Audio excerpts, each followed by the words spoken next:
Ako po yung voluntary po na sumuko sa kapuntian ko dahil na-arkob na po yung kalooban ko.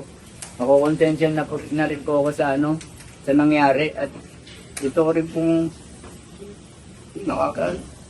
umilungo po ako na ginawa ng mag-asawa na yun. Gusto ko rin mo talagang sarili ko na sila po talaga nung may kaluluhan ng taas. Hirap po kasi sa kalooban ko yung nangyayari na yun. Kaya voluntary po yung nagbigay ng palaysay. Pawang katotohanan lang po talaga. Sila po talaga ang may gawa ng lahat. Ano po ang inanasaksihan, sir? Yung say po nung gabi yung nangyayari po yun. Ako po ay tinawagan.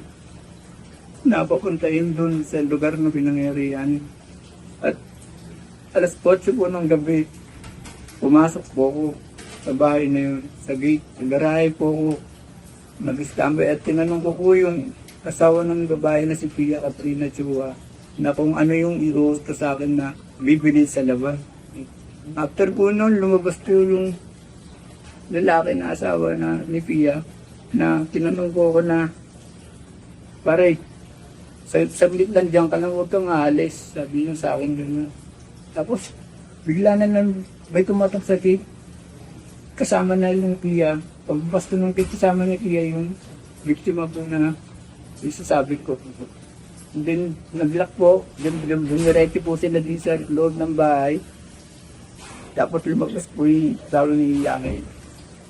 Paki-standing po sa akin kalapas. Tinanong, hey, diyan ka lang, huwag kang aalis. Pag umalis ka, tulungan mo muna ako, sabi niya sa akin. Hanggang sa lumipas po ang ilang oras. Hanggang sa lumipas po. Bigla pong lumakas ang tugtog ng paligid sa speaker po na nanggaling.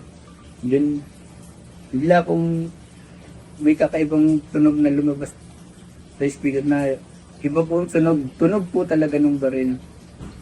At pagbukas ko po ng pinto, may bunalan po nakita na. Yun na nga po, binaril na nga po nung asawa ni Pia Katrina po. Hindi ko kilalang babae na nasa loob na nakaganon ko. After lang, tinanong ko siya, ano nangyari? After nun yun, kagulo na sa loob. Sinabihan ako nung asawa ni Pia Katrina na kung nagsasalita, ikaw ang isusunod ko. Sa akin ganun. Kaya napilitan po ako. Hindi na lang talaga. Hindi. Napakasakit po. Nakita ko na lang nangyari, binabalot na. Yun yung bata, buhat-buhat na ng kasawa. Nilagay din sa butega. Wala nang naway. Sabi ko ganyan. Mahirap na ginawa niya. Mahalap nila ko. Nandito po ako para kakontensya ko. Tumutang po ako. May anak din po ako eh.